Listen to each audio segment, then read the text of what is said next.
بسم الله الرحمن الرحيم أعوذ بالله من الشيطان الرجيم بسم الله الرحمن الرحيم الحمد لله رب العالمين وأفضل الصلاة وتم التسليم على سيدنا ونبينا محمد الصادق الوعد الأمين وعلى آله وصحبه أجمعين اللهم لا سهل إلا ما جعلته سهلا وأنت إذا شئت تجعل الحزن سهلا سهلا اللهم إنا نسألك دوام النعمة وحسن الختام ربنا اغفر لنا ولوالدينا ولمشايخنا ولأساتذتنا ولمن له حق علينا. Zahvala dragom gospodaru koji nas je počastio da budemo od ummeta njegovog posljednjeg poslanika Muhammeda sallallahu alejhi ve sellem. Salavat i selam njemu, njegovoj časnoj i plemenitoj porodici, vrlim ashabima i neka je salavat i selam svima onima koji nose istinu u svojim srcima i nastoje živjeti u svojim životima do sudnjega dana. Amin. Gospodaru naš, molimo te najvećim imenom tvojim da nas počastiš svakim dobrom na oba svijeta, da nas milošću svojom uvedeš među svoje odabrane robove i dadneš da budemo od onih koji stalno nastoje proširiti svoje znanje o tebi, o tvom poslaniku, o tvojoj veličini i mole da u trenutku njihovog preseljenja njihove posljednje riječi budu la ilaha illallah Muhammadur Rasulullah. Draga braćo i poštovane sestre, i dalje se družimo sa hadisima Rasulullaha sallallahu alejhi ve sellem i kada pogledate ono što čovjek u životu odabire jesu upravo ovi trenuci. Allah nas odabire da budemo u džami, Allah nas odabire da budemo na mjestu koje je njemu najdraže. Jer najdraža mjesta gospodaru su džami. I on odabire koga će zaista dovesti na ova mjesta. Nedavno jedna majka se požalila kako joj se kćerka pokrila. I kaže Božijeg davanja, kako je ona razumjela šta znači Allahov dar. Kaže, 2 djeteta prije nego što je zatrudnila sa tom curcom imala je spontani pobačaj, 2 djece izgubila prije tog djeteta. I Allah dao da se ona rodi. Ali kaže šta je još, to u našoj jednoj bosanskoj čaršiji se desilo. Kad je bila trudna sa tom djevojkom koja se odlučila pokriti, kaže, doživi tešku nesreću. Nešto joj je palo ili ormar ili nešto, obje joj noge smrska dok je trudna bila. I kaže, jednu nogu su joj morali amputirati i dijete preživi. I Allah dragi dadne da ona odluči da se pokrije. Tako da veličinu gospodara treba spoznavati upravo kroz ovo. I kad su jednog mladića pitali šta ti je najdraže od svega, kaže, najdraže mi je to što je Allah moj gospodar. Jer svak će se nekome počiniti. Ja se nikome, Allah me je stvorio slobodno, ja sam svoje srce odabrao da njemu vrati. I možda je jedan od najvećih zadataka nas, ova srca koja nam je Allah dao, da budu slobodna. Da vratimo, da kažemo, gospodaru, mi ih tebi vraćamo slobodni. Slobodno se tebi vraćamo onako kako smo u stvari tvoji robovi. Suština je, mi smo njegovi robovi, mi ne možemo izaći iz toga. Ali smo mi odabrali da krenemo onim putem sa kojim je on zadovoljan. Kao što smo uobičajili, na početku ćemo se sjetiti Fatihom ili dovom imama Buharije, čiju hadijsku zbirku čitamo. Redan lillahi al-Fatiha.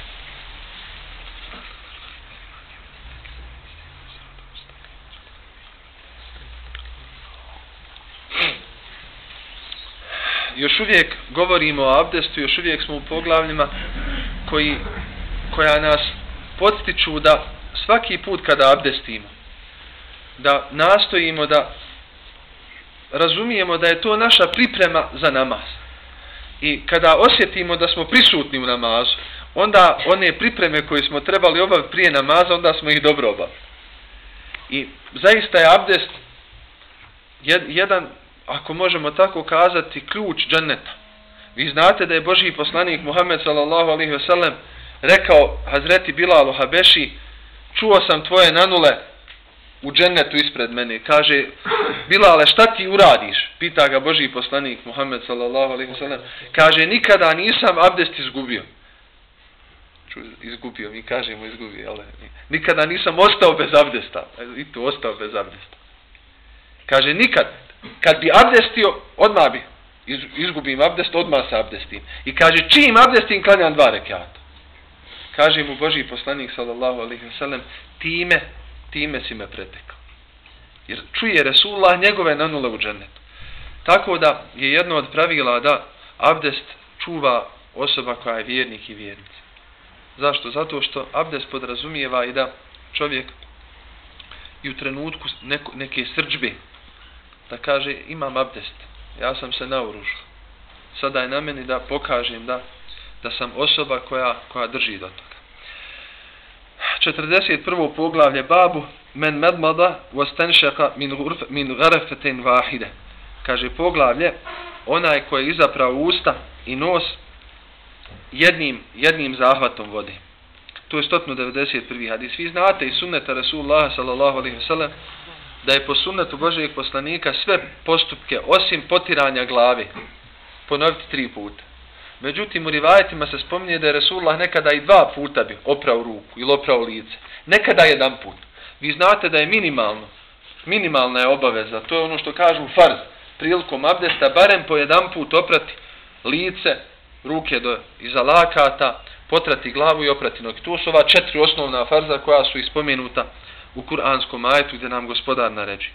Sada ovdje kaže, pokazuju nam na koji način je Rasulullah sallallahu alejhi ve sellem nekada izapirao svoja usta, izapirao svoj nos. Nekada bi odvajao, ali nekada bi iz jedne, kada bi zahvatio vodu 1 put, uzeo bi, izaprao bi svoja usta, stavio bi nešto vode u svoja mubarek usta, a onda bi istu tu vodu, koja bi mu ostala nakon što bi uzeo u usta dio, istu bi tu vodu, istom tom vodom bi očistio svoj nos. Dakle, uvukao nešto od te vode u nos da očisti. I ovo možete probati ujutru na sabah kad ustajete. Dokle god ne uzmiješ abdest i ne zapereš nos, ne prolazite pospanost. Zašto? Jer šeitan lanetullah alejhi tu sebi posebno gnijezdo napravi. I onda kada abdestiš, kad počneš, prvo šta uradiš, proučiš dovu kad se probudiš, al tako? Pa potarješ malo lice, kako nas je Resulullah sallallahu alejhi ve sellem naučio, kaže jemsahu nau, jer u trenutku čim potarješ svoje lice, odmah isto kada se malo razbudi. Ustaneš, tek kada je zapereš, kada uzmeš abdest i zapereš nos, osjetiš nekako da si otjerao taj pritisak sna. Kaže hadesana Musaddad qala hadesana Khalid ibn Abdullah qala hadesana Amr ibn Yahya an abihi an Abdullah ibn Zaid. Prenio nam je Musaddad od Halda ibn Abdullaha, od Amra ibn Jahja, od njegovog oca Jahja, od Abdullaha ibn Zejda. Ovo je jedan od ashaba Resulullaha sallallahu alaihi wa sallam. Kaže, ennehu efrega minel ina'i ala jedejhi fa gasalahuma. Što je ovaj ashab uradio? Uči nas, kao što smo ranije imali, prvo što čovjek radi prije nego što uzme abdest jeste da opere svoje ruke, jer ne zna šta ima na rukama. Ako će iz neke posude zahvatati vodu, onda prvo što treba prosuti iz te posude sebi na ruke i oprati. Što je uradio Hazreti Abdullah ibn Zaid? Kaže, iz posude je izlio nešto vode na svoje ruke. Fa gasalahuma i oprao je obje ruke. Thumma gasala au madmada wastanšaka min kefetin wahida. A onda je uzeo iz posude vodu. Subhanallah, ovo kad imate do te mjere ljude koji su pratili Božijeg poslanika Muhammeda sallallahu alejhi ve sellem u svim njegovim stanjima. Pazite, sad ćete vidjeti kako on opisuje. Ovako sam vidio, kaže Resulullah sallallahu alejhi ve sellem danas. Znači uzeo je svojom jednom šakom vode i što je onda uradio? Kaže uzeo je, isprao je usta i nos tom vodom. Kaže min kefetin wahide, iz jednog zahvata vode. Fa'ale zalike salaten, i 3 puta to ponavljao. Dio vode bi unio u usta, a dijelom vode bi zapravo svoj nos. I tako bi 3 puta radi.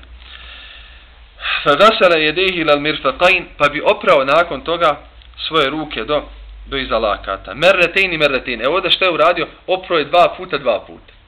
I subhanallah, ljepota hadisa Rasulullaha i ljepota poznavanja njegovog stila življenja jeste znati da to nije usko. Da je Božji poslanik sallallahu alejhi ve sellem dao nama vjernicima i vjernicama toliku širinu, što kaže, znate kad su ona dvojica učača učili Kur'an, pa jedan proučio, primjera radi u kirajetima, imate Ridvan i Rudvan. Jedan proučio Ridvan, a drugi Rudvan. Isto je značenje, ali drugačije. Kažu ashabi, kako je? Kaže Božji poslanik, i ovako je objavljeno i ovako je objavljeno. To je ljepota. To je ljepota koju mi imamo. Kaže, وَمَسَحَ بِرَأْسِهِ مَا أَقْبَلَ وَمَا أَدْبَرَ. Zatim je Božji poslanik sallallahu alejhi ve sellem potrao glavu. Kaže, ma akbala wa adbara, s prednje i sa zadnje strane. Vi znate da je obaveza prilikom potiranja glave barem 1/4, znači onoliko koliko nam je široka naša ruka. To je otprilike 1/4 glave. Dalje, wa ghasala rijlayhi ila al-ka'bayn. Zatim je oprao svoje noge do članaka. Thumma qala hakaza wudu'u rasulillah. Onda im je kazao, ovo je abdest Rasulullaha sallallahu alejhi ve sellem. Ovdje kada posmatramo pripremu za namaz, ja mislim da smo do sada 7 hadisa Rasulullaha sallallahu alejhi ve sellem od različitih ashaba, gdje nam oni tačno kažu, ovako sam vidio Božjeg poslanika da abdesti. I zbog toga čast je zaista koju nam je Gospodar dao, da imamo taj dar, da nam je ne namaz samo, ne onako kako Allahu na seždu padamo, nego i priprema za tu seždu. Božji poslanik sallallahu alejhi ve sellem nas je naučio kako to čini. Još jedna stvar. Ovdje ovaj način uzimanja abdesta, kada iz jedne šake uzme čovjek i zapere i usta i nos, kao da je Resulullah sallallahu alejhi ve sellem nekada ashabe uputio na činjenicu da neće uvijek imati jednaku situaciju. Nekada će moći samo abdestiti ono što je obaveza. I da je Božji poslanik Muhammed sallallahu alejhi ve sellem svaki put abdestio po 3 puta. Onda bi to 3 puta bilo šta? Ne bilo sunnet, nego bio fars. Zamisli tog da. I nekada govorim čak, ja se ponosim svakim aspektom Resulullahovog života. Gledajte, kad smo govorili prije 4 godine možda ovdje na istom mjestu o porodičnom životu Resulullaha sallallahu alejhi ve sellem. Ljudi, da Božji poslanik sallallahu alejhi ve sellem nije oženio Arapkinju i nearapkinju. Da nije oženio udavanu i neudavanu. Da nije oženio mlađu i stariju. Zamislite da je Resulullah se samo ženio stariju. Sunnet bi Resulullah sallallahu alejhi ve sellem bilo samo da se osoba ženi starijom ženom. Da je Resulullah sallallahu alejhi ve sellem samo ženio Arapkinju. Ne bi bilo dobro Bosankama. Ili obrnuto. Da je ženio samo strankinju. Ne bi dobro bilo Arapkinjama. Jel' tako? Pazite, jer onaj ko voli nekoga, ti gledaš, وَمَا أَرْسَلْنَاكَ إِلَّا رَحْمَةً لِلْعَالَمِينَ. Allah te je poslao kao milost svim svijetovima. Da ljudi ne bi kazali, ovo je od sunneta Resulullaha u tom odnosu koji je osnovna čelija ljudskog društva. Resulullah sallallahu alejhi ve sellem ženio se udavanim i one koji su neudavane. Ženio se mlađim, ženio se starim. Arapkinjama na Arapi. Dar Gospodar. Isto tako u abdestu. Zamislite da je Božji poslanik svaki put abdestio. Ili ono što često govorim. Vi znate da je Božji poslanik zajedno sa ashabima svojim prvi 13 godina koje je proveo u Mekki, svima im je obaveza bio noćni namaz. Zamisli sad nas, evo, koji smo izašli iz nekog perioda kada smo sistematski gurani od islama, da kažemo, ne, od sad mi moramo redovno, svi zajedno noćni namaz klanjati. Zašto? Da bi se iščistili, da bi se odgojili. 13 godina svima im obaveza bilo. Nakon što su prešli u Medinu, ostala je obaveza poslaniku, sallallahu alejhi ve sellem, a vjernicima je olakšano, mogu da klanjaju ili da ne klanjaju. Čak ima hadisa, subhanallah, ko klanja, jel da, jaciju u džematu, ko da je klanjao polovinu noći. Ko klanja sabah u džematu, ko da je klanjao drugu polovinu. Allahovog dara, ljudi. Jer Allah, dragi, nas zna naše slabosti, zna naše obaveze, zna čime ćemo u životu sve biti zauzeti. I zato jedna od karakteristika vjernika i vjernice je isključivo hodanje stazom Resulullaha sallallahu alejhi ve sellem. Svaki drugi put u odnosu prema stvoritelju je zatvoren. Ti možeš krenuti, nije sporno, imaš izbor da kreniš. Ali vjeruj mi, krenut ćeš putem, ili ćeš samog sebe slomiti, ili ćeš, ne dao Bog, preseliti u tome i vidjet ćeš da su vrata na kraju bila zatvorena. Božji poslanik ovim hadisom, koji je na neki način opis njegovog postupka, uči nas prvo onome što je Hazreti Muazu rekao. Kaže Božji poslanik sallallahu alejhi ve sellem njemu, kaže, Božji poslaniče, ako sam na rijeci gdje ima vode koliko hoću, kaže, ima li pretjerivanja? Kaže, ima i da si na rijeci. Ne smiješ, kad si na rijeci, uzmi vode koliko ti treba da abdestiš. Nemoj vodu upotrebljavati preko onoga što ti je potrebno. To je onaj ashab Resulullah koji je došao kod njega kao nemusliman, pa je pojeo svu hranu.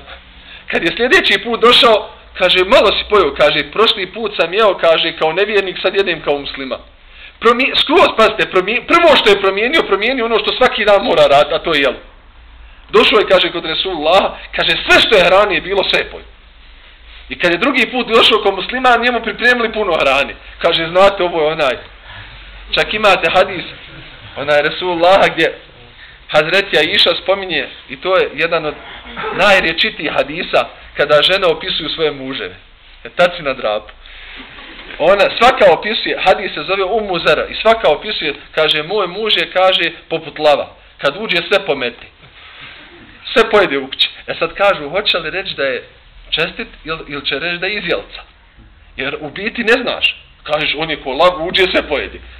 Da li ga fali ili ga kudi. I to je vrhunac, onda se zbuniš. I šta je bilo? Kad je drugi put došao kod Resulullah, kaže, Božji poslaniće, pojeo sam, kaže, jedi, jesi li se najeo? Jesam.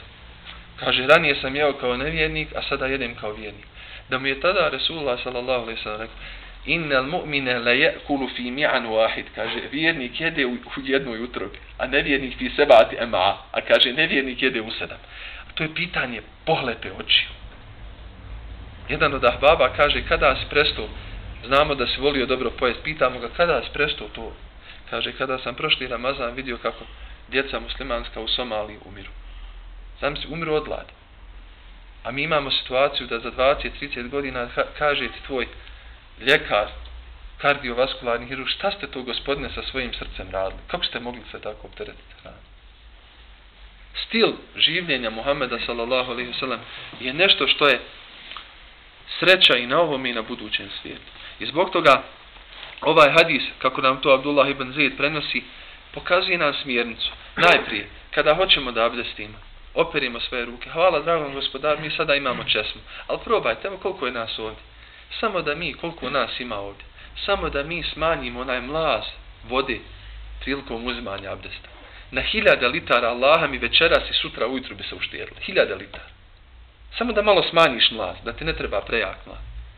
Druga stvar, između pranja, ako ti treba vremena da podigneš nogu ili nisi skinuo čarapi, koliko puta meni teče voda dok skida.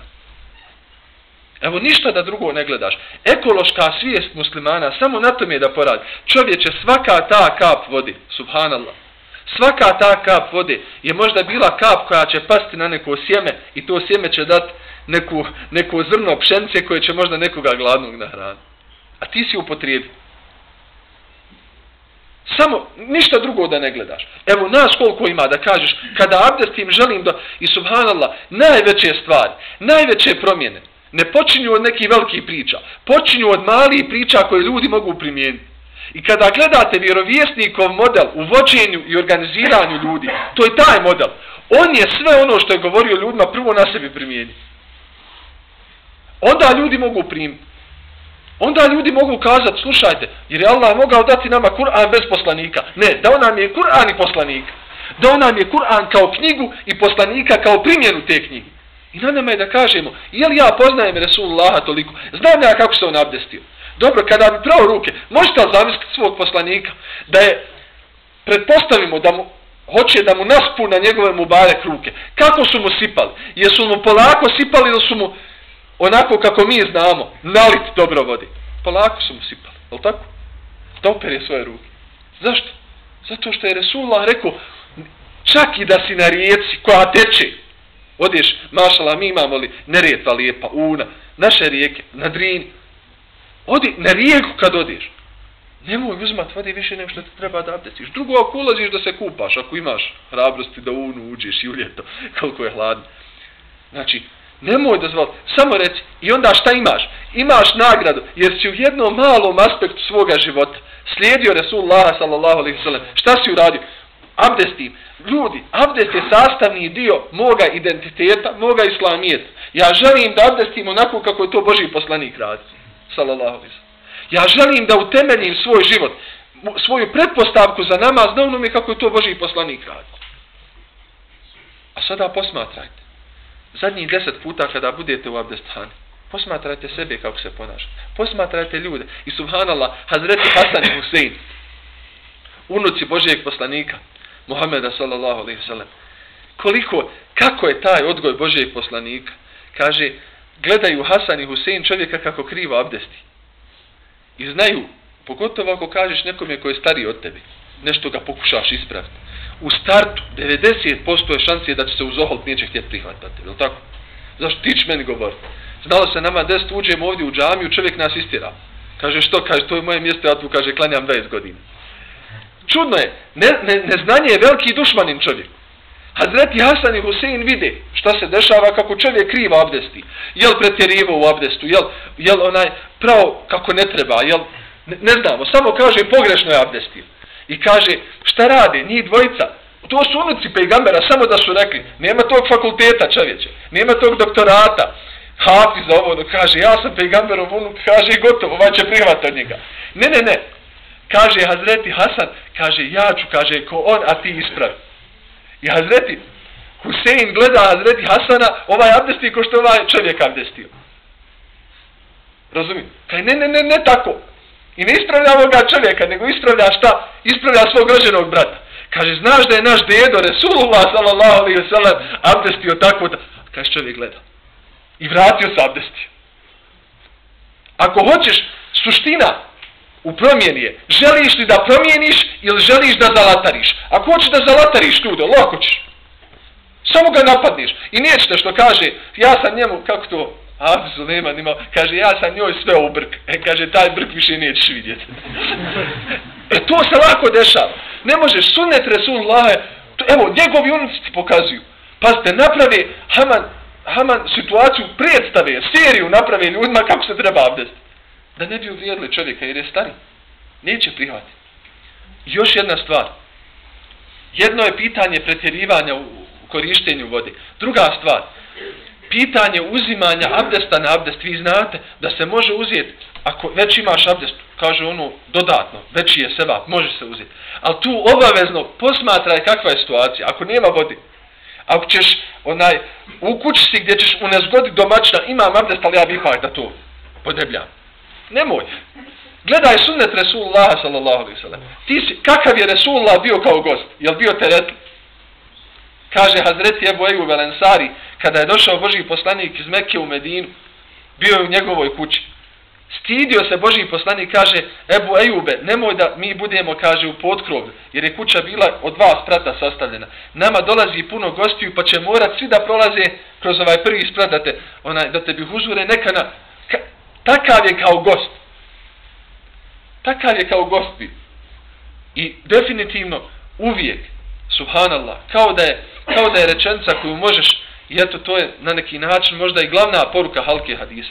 Naučit ću se ponašati kada budem prije svakog svoga postupka pitao se bili Božji poslanik Muhammed sallallahu alejhi ve sellem to uradio. Kad to budeš samom sebi postavio, tada ćeš, jer je za njega je gospodar kazao lekad kana lekum fi rasulillahi uswatun hasana. Zaista je vama u Božjem poslaniku najbolji uzor za svakoga, i za onoga ko je predsjednik države i za onoga ko možda nema ni 2 razreda osnovne škole. Za svakoga. I za čovjeka koji je težak, zemljoradnik, i za čovjeka koji je inženjer. I za inženjera, i za ljekara, za svakoga je. Pazite, to je kuranski tekst. Zaista je vama u Božjem poslaniku, svima vam. Samo se postavi pitanje, bil Božji poslanik tako uradio? Bil Božji poslanik na taj način se abdestio? Bil Božji poslanik za vrijeme uzimanja abdesta razgovarao sa onim koji je do njega? Bez obzira, ako ima neka potreba, odgovori, ali nemoj pričati. Pripremaš se za abdest. Pripremaš se za namaz. Abdest je priprema, tvoj uvod, i kažu kada osjetiš da si u namazu skrušen, znaj da si se dobro za namaz pripremi. I onda zamisli, subhanallah, dara gospodara, da ti obavljaš namaz, razmišljaš, subhanallah, ovo mi je možda prvi put da sam se po sunnetu Resulullah sallallahu alejhi ve sellem abdestio. Prvo, česmu sam odvrnuo na minimum koliko mi treba da se fino operim. Drugo, gledao sam svaku kap vode da uštedim. I zamisli na namazu, kažeš, gospodaru, počasti me na dan kada tvoji robovi budu žedni. Vi znate da će na sudnjem danu sunce sići nad glave stvorenja. Zamisli tog dana, reci, gospodaru, poklanjam sunnetom Resulullaha kojeg slijedim, poklanjam svaku tu kap za onu kap kojom ćeš me ti napojiti iz ruke tvoga miljenika, Muhammeda sallallahu. Zamisli. I stalno imaj taj odnos. Onda ćeš razmišljati, kada budeš u prilici da donosiš odluke, gdje možeš uštediti možda milione, uštedit ćeš milione. Zašto? Jer si samog sebe odgojio, kada abdestiš 5 puta na dan, da uštediš koliko možeš vodi. Svaki dan po litar, 2, 3. Nas ovoliko koliko ima, 300, 400, 500 litara vode. To su one pobjede koje dolaze kada? Kada čvrsto vjerujem da nijedno djelo nije malo ako ga Allah primi. Ako to nismo svjesni, ako mislimo da trebamo neka velika djela donijeti, a nismo svjesni, subhanallah, kako to jedan pjesnik kaže, la tastasgirenne minal ma'rufi še'a, ništa od dobročinstva nemoj malim smatrati. Ništa. Pazi, i najveća brda su satkana od kamenčića. Ovaj Trebević koji vidiš, na kraju su kamenčići. Trebamo ići tom logikom. I alhamdulillah, kada se promijeni u našim životima ono što mi možemo promijeniti, Allah dželešanu će promijeniti ono što mi ne možemo. Jer onaj kuranski ajet, inna Allahe la yugayiru ma bi qawmin hatta yugayiru ma bi anfusihim, zaista Allah neće promijeniti stanje jednog naroda dok taj narod ne promijeni sebi. Kaže ulema, kada mi promijenimo ono što možemo, što nam je Allah dao da je u našoj mogućnosti, Allah će nam promijeniti ono što nije u našoj mogućnosti. A more stvari izvan naše mogućnosti. Zbog toga, jedan od aspekata koji je, pazite, vrlo bitan, vrlo životan, 5 puta na dan danas mi ćemo, ako Bog da, dragom gospodaru, pasti na seždu. Dajte da temeljito abdestimo. Dajte da prilikom abdesta upotrijebimo što manju količinu vode i kažemo to je sunnet Resulullaha sallallahu alejhi ve sellem da se voda štedi. Treća stvar, kada smo u prilici da se pripremamo za namaz, abdestom, da to učinimo tako pedantno, tako temeljito, onako kako, subhanallah, kada te pozove drag insan i kaže dolazim ti, jel da kako se pripremi kuća? Nemojte da mi, kada nas gospodar pozove, da se mi ne odazovimo na najljepši mogući način. Kažu da je ulema ranije govorila, kaže, kada bi jedan od njih podigao čekić, radi, a čuje ezan, kaže, spustio bi čekić sa strane. Pitaju ga što mogu se još jednom udariti. Kaže, nema bereketa u udarcu čekića. Čuje, kaže, onaj ko nosi čekić, Allahov ezan, a ne odazove se. A mi danas, samo još malo. Kako? Samo još, kaže, jedan email da pošaljem, prođu mi sunneti. Mail nešto zašto, pa prođe mi prvi rekat farza. Zašto? Pitanje je šta je meni bitno. To će se pokazati. Ne treba meni niko od vas kazati da mu je knjiga bitna u životu. Samo nek mi kaže koju je knjigu zadnju pročitao. Ali tako? Ne treba niko govoriti je li mi Kur'an bitan ili nije bitan. Dobro, jesi li danas proučio ono od Kur'ana što si planirao? Naš odnos prema stvarima pokazuje koliko su nam one teške.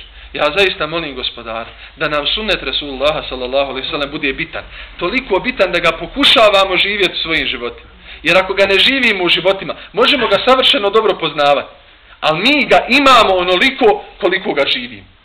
Koliko je Resulullah sallallahu alejhi ve sellem u našim životnim stilovima prisutan. Ja molim gospodara da nas u tome pomogne. Amin.